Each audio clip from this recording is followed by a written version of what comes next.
Hello, কেমন আছো বলো তোমরা সবাই? আমার নিট বাংলা চ্যানেলে তোমাদের অনেক অনেক ওয়েলকাম। যারা নিট দেবে বলে ভাবছো তারা কি জানো যে তোমাদের যে নতুন এনসিইআরটি 2025-এ রিলিজ হয়েছে সেটাতে কিন্তু প্রচুর চেঞ্জ রয়েছে। 21টা চেঞ্জ তার মধ্যে কিন্তু হয়েছে। 21টা চেঞ্জের মধ্যে কয়েকটা চেঞ্জ তো ভীষণ ভাইটাল, আর কয়েকটা চেঞ্জ নিয়ে অত মাথা না ঘামালেও চলবে। তবে আমাদের 21টা চেঞ্জ সম্পর্কে কিন্তু জানা উচিত যে কি কি চেঞ্জ হয়েছে। ইংলিশ এনসিইআরটি, বাংলা এনসিইআরটি দুটোর ব্যাপারেই বলে দেবো, দুটো চেঞ্জের কথাই বলে দেবো দুই ভাষাতেই। তো তুমি যদি আমার চ্যানেলে নতুন হচ্ছ, চ্যানেলটা সাবস্ক্রাইব করতে পারো। ভিডিওগুলো ভালো লাগলে লাইক, কমেন্ট, শেয়ার করতে একদম ভুলো না। তোমার নিট জার্নিতে তোমার পাশে আমি কন্টিনিউয়াস থাকবো। তো চলো আগে আমরা দেখে নিই হচ্ছে এই নতুন এনসিইআরটি তে কি কি 21টা চেঞ্জ রয়েছে। আর তোমরা স্ক্রিনশট নাও, তাহলে তোমাদের সুবিধা হবে। চলো। আচ্ছা, ক্লাস 11 এর প্রথম যে চ্যাপ্টারে চেঞ্জ সেটা হচ্ছে বায়োলজিক্যাল ক্লাসিফিকেশন চ্যাপ্টারটা। সেখানে ওল্ড এনসিইআরটি তে MW বেইজরিনেকের বানান ছিল এটা, যেটা নিউ এনসিইআরটি তে বানান হলো এটা। মানে NEK টা NCK হয়েছে, ঠিক আছে? তো এটা এমন কিছু ব্যাপার না, এটা নিয়ে অতটা মাথা না ঘামালেও তোমার চলবে, কারণ তুমি যদি MW বেইজরিনিক সম্পর্কে জানো তবেই হবে। বানান এক্স্যাক্টলি কি এতটাও ম্যাটার করছে না। তবু তোমরা স্ক্রিনশট তো অবশ্যই নেবে, আমি যখন তোমাদের জন্য এখানে বানিয়ে এনেছি, তোমরা কেন স্ক্রিনশট নেবে না? ওল্ড এনসিইআরটি থেকে ছিল হচ্ছে সিয়ার জ্যাকব ডিজিজ, যেটা তোমার নিউ এনসিইআরটি তে কিন্তু সিয়ার জ্যাকব ডিজিজের পুরো নামটা ওরা দিয়েছে। সেটা কি? সেটা হচ্ছে ক্রিউডসফেল্ড জ্যাকব ডিজিজ, যদি আমি উচ্চারণ ঠিক করে থাকি। তো এই হলো ব্যাপার। তো এটার ফুল ফর্ম তোমাকে এখানে দিয়ে দিয়েছে, তো সেটা নিয়েও এমন কিছু মাথা ঘামানোর নেই। ওকে, ঠিক আছে, তবুও জেনে রাখলে। তো এই দুটো বেসিক্যালি চেঞ্জ হয়েছে, ঠিক আছে, এই চ্যাপ্টার। নেক্সট হচ্ছে তোমার সেল চ্যাপ্টারটা। সেল চ্যাপ্টারটাতে ওল্ড এনসিইআরটি তে অ্যান্টন ভন লিউয়েনহুক রয়েছে, আর নিউ এনসিইআরটি তে অ্যান্টনের পরে লেগেছে, মানে অ্যান্টনি ভন লিউয়েনহুক লেগেছে, ঠিক আছে? এটাও এমন কিছু বড় কথা নয়। আরেকটা চেঞ্জ রয়েছে যেটা কিন্তু খুব ইম্পর্টেন্ট, এটা ইম্পর্টেন্ট। সেটা হলো যে ওল্ড এনসিইআরটি তে সোয়ান ব্রিটিশ জুওলজিস্ট হিসেবে পরিচিত ছিলেন। নিউ এনসিইআরটি তে উনি জার্মান জুওলজিস্ট হিসেবে পরিচিত হয়েছেন। অ্যাকচুয়ালি এটাই ঠিক, উনি কিন্তু জার্মান জুলজিস্ট, ঠিক আছে? উনি কিন্তু ব্রিটিশ নন, উনি জার্মান জুলজিস্ট। তো এটা ইম্পর্টেন্ট একটা চেঞ্জ, এটা তোমাদের জানা উচিত। নেক্সট হচ্ছে ওল্ড এনসিইআরটি তে এক জায়গায় লেখা ছিল যে the fluid matrix filling the cell is the cytoplasm. যে তরল ধাত্র দ্বারা কোষ পূর্ণ থাকে তা হলো সাইটোপ্লাজম। এটা নতুন এনসিইআরটি তে হয়েছে semi fluid matrix filling the cell is the cytoplasm. অর্ধ তরল ধাত্র দ্বারা যখন কোষ পূর্ণ থাকে তাকে বলে সাইটোপ্লাজম। এটাও খুব ইম্পর্টেন্ট, কারণ হচ্ছে যে অবশ্যই সাইটোপ্লাজম কিন্তু তোমার সেমি ফ্লুইড, অর্ধ তরল। পুরোপুরি একেবারে জলের মতন ফ্লুইড তো সাইটোপ্লাজম নয়, সেমি ফ্লুইড। তো এটাও কিন্তু খুব ইম্পর্টেন্ট একটা চেঞ্জ। নেক্সট চলে যাবে হচ্ছে চ্যাপ্টার বায়োমলিকিউলসে। বায়োমলিকিউলসে ওল্ড এনসিইআরটি তে টেবল দেখবে 9.1। 9.1 টেবিলটাতে দেখবে percentage weight of hydrogen in human body. আমাদের মানব দেহে হাইড্রোজেনের ওজন 0.5 লেখা ছিল, ঠিক আছে? যেটা নতুন এনসিইআরটি তে কিন্তু এটা হয়েছে 9.5। This is very important change, very important change. মানে 0.5টা টোটাল 9.5 হয়ে গেছে। তো তোমাকে তো পরীক্ষায় যদি এখন প্রশ্ন আসে, তোমাকে এই 9.5টাই কিন্তু জানতে হবে। This is also very important change. আরেকটা রয়েছে ওল্ড এনসিইআরটি নিউ এনসিইআরটি তে এই ছবির একটা চেঞ্জ রয়েছে, এটা নিয়ে অত মাথা ঘামানোর দরকার নেই। এক নম্বর চেঞ্জ হচ্ছে যে পুরোনো এনসিইআরটি তে বিটা প্লেটেড শীট ছিল, সেটা কথাটা actually beta pleated sheet. Beta plate বলে কিছু হয় না, beta pleat, PLET, beta pleated sheet, সেটা একটা চেঞ্জ হয়েছে। সেকেন্ড হচ্ছে এই পুরোনো এনসিইআরটি তে এখানে হাইড্রোজেনের পাশে দেখো বন্ড কথাটা ছিল না, সেটা তোমার এখানে হাইড্রোজেনের পাশে বন্ড কথাটা লেগেছে। তো এটা ঠিক আছে, মানে ব্যাপারটা বুঝলেই হলো যে কোনটা হাইড্রোজেন বন্ড, কোনটা বিটা প্লিটেড শীট। এটা এমন কিছু একটা সাংঘাতিক গুরুতর ব্যাপার নয়। নেক্সট হচ্ছে ফটোসিনথেসিস চ্যাপ্টারটাতে তুমি যে চেঞ্জ পাবে সেটা হলো ওল্ড এনসিইআরটি তে যদি তুমি টেবল 13 টেবিলে যাও, সেখানে এক জায়গায় লেখা আছে দেখবে টেম্পারেচার অপটিমাম 30, 40, 20, 25, অ্যাবাভ 40। বেসিক্যালি এটাতে ডিগ্রিটা দেয়নি। টেম্পারেচার যখন বলছো ডিগ্রি দেওয়া তো উচিত। তো সেটাই নিউ এনসিইআরটি তে টেবল 11.1 ফলো করবে ফটোসিনথেসিসে, দেখবে ডিগ্রি গুলো লেগেছে। তো অফকোর্স এটা বোকা, মানে এটা নিয়ে অত মাথা ঘামানোর দরকার নেই, টেম্পারেচার যখন ডিগ্রি তো হবেই। তো এই একটা চেঞ্জ এসছে। রেসপিরেশন ইন প্লান্টস একটা চেঞ্জ এসছে। ওল্ড এনসিইআরটি তে তোমার এই যে ছবিটা, এখানে লেখা ছিল যে দুটো হাইড্রোজেন অ্যাটম, মানে বলতে পারো দুটো প্রোটন, হ্যাঁ, দুটো প্রোটন থেকে তোমার একটা এটিপি তৈরি হচ্ছে, যেটা কিন্তু এখানে বলেছে 4টে প্রোটন, এবং এটা ভীষণই একটা ইম্পর্ট্যান্ট একটা চেঞ্জ, এবং এটা ভুল ছিল। যখন আমি আমার বাচ্চাদেরকে পড়িয়েছি পেইড ব্যাচে, প্রথম দিন থেকেই ওদেরকে এটা আমি বলতাম যে একটা এটিপি তৈরি করতে কখনোই 2টো হাইড্রোজেনে হয় না, 4টে হাইড্রোজেন অ্যাটম লাগে, 4টে হাইড্রোজেন আয়ন লাগে, 4টে হাইড্রোজেন আয়ন বা প্রোটন লাগে হচ্ছে একটা এটিপি তৈরি করতে। তো সেটা ওরা এই চেঞ্জটা করে দিয়েছে। তো this is very important change. হ্যাঁ, এটা 2টো H+কিউব বলো না, 4টে H+ লাগে একটা এটিপি তৈরি করতে। এছাড়া আরেকটা তোমার চেঞ্জ রয়েছে এখানে, সেটা হচ্ছে ওল্ড এনসিইআরটি তে দেওয়া ছিল যে only green plants and cyanobacteria can prepare their own food, কেবলমাত্র সবুজ উদ্ভিদ এবং সায়ানোব্যাকটেরিয়া সালোক সংশ্লেষ প্রক্রিয়ায় নিজের খাদ্য নিজেরা তৈরি করতে পারে। এই অনলি কথাটা উঠে গেছে, এই যে কেবলমাত্র বা অনলি কথাটা, সেটা কিন্তু নিউ এনসিইআরটি থেকে উঠে গেছে। কারণ শুধুমাত্র কি সবুজ উদ্ভিদ আর সায়ানোব্যাকটেরিয়াই ফটোসিনথেসিস করতে পারে? আরো কেউ আছে যারা ফটোসিনথেসিস করতে পারে, যেমন হচ্ছে প্রোটিস্টা। কিছু কিছু প্রোটিস্টা রয়েছে যারা কিন্তু তোমার ফটোসিনথেসিস করে নিজের খাবার নিজে তৈরি করতে পারে। তাহলে এটা কিন্তু ঠিক কথা নয়, অনলি বা কেবলমাত্র কথাটা হেঁটে গেছে। তো এটা তোমরা জানো সবাই, এটা এমন কিছু একটা ইম্পর্টেন্ট ব্যাপার নয়। তবে হ্যাঁ, তোমার জানা উচিত যে কিছু প্রোটিস্টা রয়েছে যারাও কিন্তু ফটোসিনথেসিস করতে পারে, শুধুমাত্র কিন্তু সবুজ উদ্ভিদ আর সায়ানোব্যাকটেরিয়ার এই যে ফটোসিনথেসিস করে তা কিন্তু নয়। নেক্সট চ্যাপ্টার হচ্ছে breathing and exchange of gases. Breathing and exchange of gases এ তোমার দুটো ডেফিনেশনে চলে যাবে, একটা হচ্ছে আইআরভি আর একটা হচ্ছে ইআরভি। ঠিক আছে, এবার এই আইআরভি ইআরভি তে যেটা ওল্ড এনসিইআরটি তে, সেখানে ছিল additional volume of air a person can inspire by a forcible inspiration. একজন মানুষ প্রশ্বাস ক্রিয়ায় অতিরিক্ত যে পরিমাণ বায়ু বলপূর্বক গ্রহণ করতে পারে, সেটাই হচ্ছে আইআরভি। নতুন এনসিইআরটি তে না এই অ্যাডিশনাল কথাটা তুলে দিয়েছে, মানে ওরা বলছে ভলিউম অফ এয়ার যেটা একজন মানুষ ইন্সপায়ার করতে পারে, একজন মানুষ প্রশ্বাস ক্রিয়ায় যে পরিমাণ বায়ু বলপূর্বক গ্রহণ করতে পারে, ওই অ্যাডিশনাল বা অতিরিক্ত কথাটা উঠে গেছে। ঠিক একইভাবে ইআরভিও তাই। ইআরভি তে তোমার ওল্ড এনসিইআরটি তে ছিল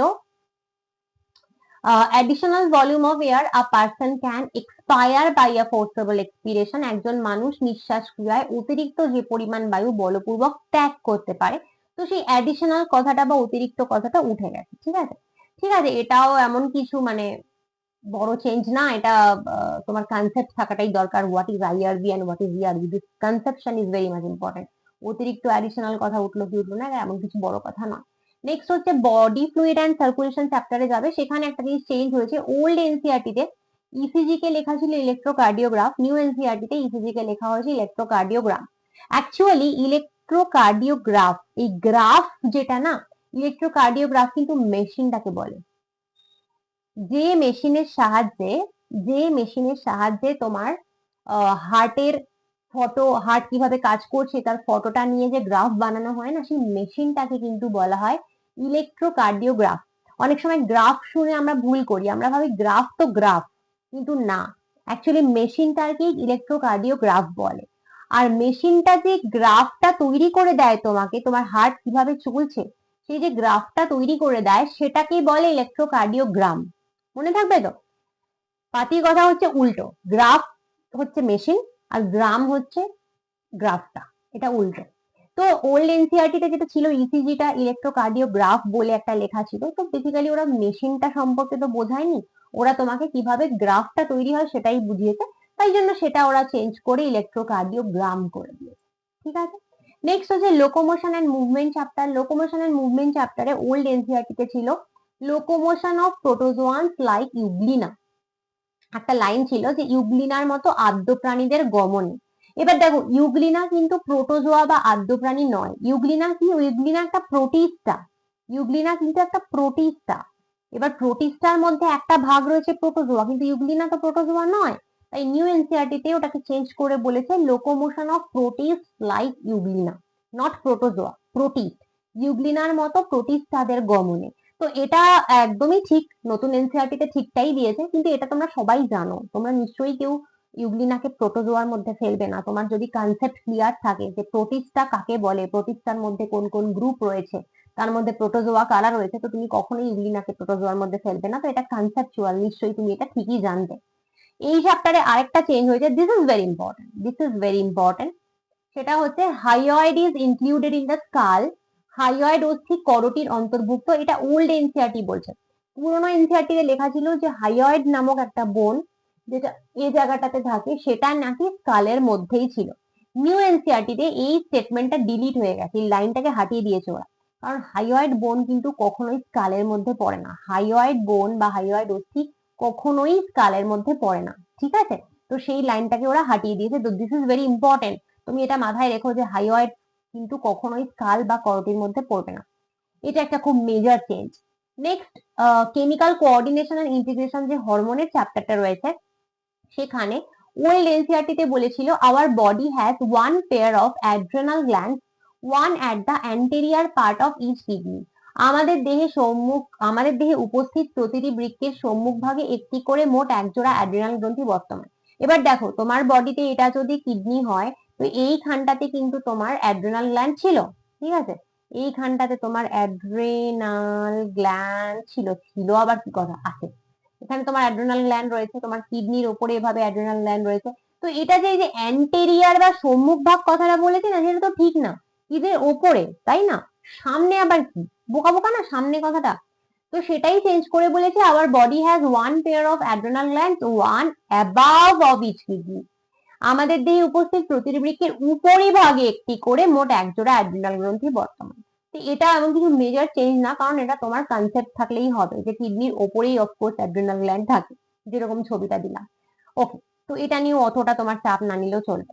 নেক্সট হচ্ছে ক্লাস 12 একটা মেজর চেঞ্জ এসছে, sexual reproduction in flowering plants. এটা ভীষণ ভাবে ভুল ছিল বইতে। ওল্ড এনসিইআরটি তে বলেছিল the corn cob, the tassels you see are nothing but the stigma and style. ভুট্টার শীষ, তোমরা ভুট্টার শীষের যে সূত্রাকার অংশগুলো দেখো সেগুলো হলো গর্ভমুণ্ড, গর্ভদণ্ড। এটা ভীষণ ভাবে ভুল ছিল। কর্নকব বা ভুট্টার শীষের যে রিপ্রোডাক্টিভ স্ট্রাকচার থাকে, টাসেল কি বলতো? টাসেল হচ্ছে male reproductive structure, male reproductive structure, পুংজননতন্ত্র, সেটা ছিল টাসেল। তাহলে টাসেলে কি করে স্টিগমা স্টাইল থাকবে? গর্ভমুণ্ড, গর্ভদণ্ড, স্টিগমা আর স্টাইল মেল রিপ্রোডাক্টিভ স্ট্রাকচারে থাকে কখনো? ফিমেল রিপ্রোডাক্টিভ স্ট্রাকচারে তো থাকে এরা। তাই জন্য সেটা এবার চেঞ্জ করে বলছে the corn cob, the ears you see are nothing but stigma and style. ভুট্টার শীষে তোমরা যে কানগুলো দেখো সেগুলো হলো গর্ভমুণ্ড, গর্ভদণ্ড। তো ইয়ার যেটা, সেটা হচ্ছে অ্যাকচুয়ালি ফিমেল রিপ্রোডাক্টিভ স্ট্রাকচার। বুঝতে পারলে? একটা হয় টাসেল, একটা হয় ইয়ার। এগুলো হচ্ছে ভুট্টার মেল আর ফিমেল রিপ্রোডাক্টিভ স্ট্রাকচার। টাসেল হচ্ছে মেল আর ইয়ার হচ্ছে ফিমেল। তো এতদিন বলছিল যে স্টিগমা স্টাইল নাকি মেলে থাকে, কখনোই না। তো এটা সেটা এবার চেঞ্জ করেছে। তো দিস ইজ ভেরি মাচ, এটা একটা খুব মেজর চেঞ্জ, তোমাকে মনে রাখতে হবে যে ভুট্টার ইয়ার কিন্তু, হ্যাঁ। নেক্সট হলো হিউম্যান রিপ্রোডাকশন। হিউম্যান রিপ্রোডাকশনে ওল্ড এনসিইআরটি তে বলেছিল a wider mammary ampulla which is connected to lactiferous duct through which milk is sucked out. প্রশস্ত স্তন অ্যাম্পুলা যা ল্যাক্টিফেরাস নালীর সাথে সংযুক্ত থাকে, তার মাধ্যমে শিশুর দ্বারা দুগ্ধ শোষিত হয়। সেটা নিউ এনসিইআরটি তে কারেক্ট করে বলেছে a wider mammary ampulla which is connected to lactiferous duct and opens at the nipples from where milk is expressed during breastfeeding. প্রশস্ত স্তন অ্যাম্পুলা যা ল্যাক্টিফেরাস নালীর সাথে সংযুক্ত থাকে এবং নিপেলে উন্মুক্ত হয়, তার মাধ্যমে দুগ্ধপানের সময় দুগ্ধ নিঃসৃত হয়। এটা নিয়ে টেনশন নেওয়ার কোনো কারণ নেই, তোমরা সবাই জানো যে দেখো ম্যামরি অ্যাম্পুলা যেটা রয়েছে বা স্তন অ্যাম্পুলা যেটা রয়েছে, সেটা তো অবশ্যই ল্যাক্টিফেরাস ডাক্ট বা ল্যাক্টিফেরাস নালীর সাথে মিলে যায়। এবার ল্যাক্টিফেরাস ডাক্টটা আলটিমেটলি বাইরে যখন বাচ্চাটা মায়ের ব্রেস্ট ফিড করে তখন নিপেলের মাধ্যমেই করে না। বাচ্চাটা তো ডাইরেক্ট ল্যাক্টিফেরাস ডাক্টে মুখ দিতে পারে না। ল্যাক্টিফেরাস ডাক্টে ডাইরেক্ট মুখ কি করে দেবে? ওটা তো ম্যামরি গ্ল্যান্ডের মানে সাথে রয়েছে, বডির মধ্যে রয়েছে। তো বাচ্চাটা কোথা থেকে মিল্কটা পায়? নিপল থেকে মিল্ক পায়। তো এই নিপল কথাটা এক্সট্রা দিয়েছে, যেটা নতুন এনসিইআরটি তে। এটা নিয়েও অত টেনশন করার কিছু নেই, তোমরা এটা সবাই জানো যে অবশ্যই নিপলের মাধ্যমেই ব্রেস্ট ফিডিং করতে হবে, তাই না? আরেকটা major change, this is very much important, major একটা চেঞ্জ দিয়েছে, সেটা হচ্ছে তোমার ওভারি বা তোমার গর্ভাশয়ের যে ছবিটা, সেখানে ওভাম বেরিয়ে যাচ্ছে ওভিউলেশনের সময় বা ডিম্বাণু নিঃসরণের সময় ওভাম বেরোচ্ছে, ওল্ড এনসিইআরটি বলতো। কিন্তু এটা তোমাদের পড়ানোর সময় বারবারে আমরা কারেক্ট করছিলাম, সব টিচার এটা পড়ানোর সময় কারেক্ট করে দেন। তো ওভাম কখনো বেরোয় না, ও যখন ডিম্বাণু নিঃসরণ হয় বা ওভিউলেশন হয় সেকেন্ডারি উসাইট বেরোয়, সেকেন্ডারি উসাইটটা বেরোয়, ওভাম বেরোয় না। ওভামের টার্ম আরো অনেক পরে আসবে, তোমরা যারা রিপ্রোডাকশন পড়েছো তারা জানো ওভাম টার্মটা এখানে আসে না, সেকেন্ডারি উসাইট বেরোয়। So this is very much important একটা চেঞ্জ। নেক্সট হচ্ছে মলিকিউলার বেসিস অফ ইনহেরিটেন্স। এটাতে একটা বোকা বোকা চেঞ্জ আছে, এটা নিয়ে কোনো মাথা ঘামানোর দরকার নেই। Almost all nucleotide bases are exactly the same in all people. এখানে বলছি নতুন এনসিইআরটি তে almost all nucleotide bases are exactly the same in all human. পিপলটা হিউম্যান হয়েছে, বুঝতে পারলে? তো এটা নিয়ে মাথা ঘামানোর কোনো দরকার নেই, পিপল আর হিউম্যানের মধ্যে কোনো চাপ নেই। একটা মেজর চেঞ্জ এসছে এভলিউশনে, যেটা কিন্তু ভীষণ ইম্পর্টেন্ট। ওল্ড এনসিইআরটি তে বলেছিল the universe is very old, almost 20 billion years old. মহাবিশ্ব অতি প্রাচীন, প্রায় 20 বিলিয়ন বছর পুরনো। আর সেখানে নিউ এনসিইআরটি তোমাকে বলছে যে universe very old, 13.8 billion years old. মানে বয়স কমে গেল, মহাবিশ্ব হচ্ছে 20 বিলিয়ন ইয়ার্স ওল্ড না, 13.8 billion years old. This is very important, কারণ তোমাকে এটা যখন আবার প্রশ্ন আসবে নিচে, তখন 13.8টাকেই তোমাকে রাইট করতে হবে, 20কে যদি তুমি রাইট করে আসো তাহলে ভুল হয়ে যাবে। তো যে এতগুলো চেঞ্জ দেখলে, এর মধ্যে তোমাকে যদি আমি বলি যে তোমার কোনটা নিয়ে বিশেষভাবে মাথা ঘামানো উচিত, তার মধ্যে আমি তোমাকে বলবো যে সোয়ান যিনি ব্রিটিশ নন, উনি জার্মান, সেটা যেন তোমার মাথায় থাকে, সেটা তোমার ভীষণভাবে জানা উচিত।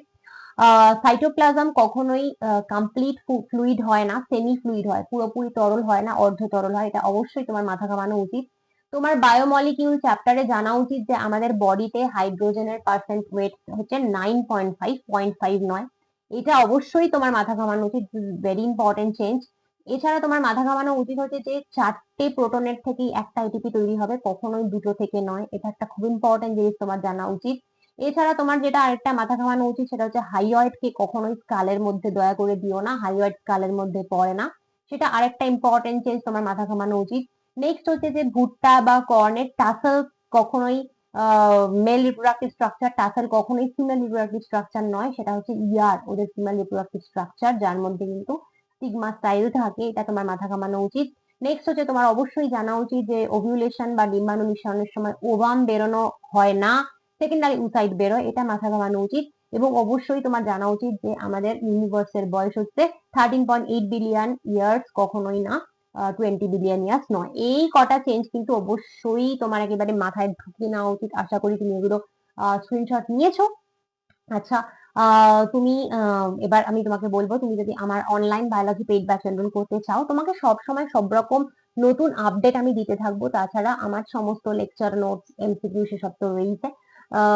আমার সাথে এটা তুমি টাচে থাকতে পারবে, তুমি সব সময় যা চেঞ্জ হচ্ছে যা হচ্ছে সবকিছু জানতে পারবে। স্পেসিফিক্যালি যারা বেঙ্গলি মিডিয়ামে পড়ো, যারা কোথাও থেকে নিটের জন্য এক্সাক্ট বাংলায় হেল্পটা পাও না, সেগুলো তুমি পাবে। তুমি চাইলে আমার ব্যাচ জয়েন করতে পারো, আমার online batch biology paid batch 2026, 2027 NEET যদি দিচ্ছ তো জয়েন করতে পারো। আমার ব্যাচের কমপ্লিট ডিটেলস আমার ভিডিওর ফার্স্ট যে কমেন্টটা রয়েছে সেখানে দেওয়া রয়েছে, তুমি চাইলে দেখে নিতে পারো আর আমার ব্যাচ জয়েন করতে পারো। আজকে তাহলে আসি, বাই বাই।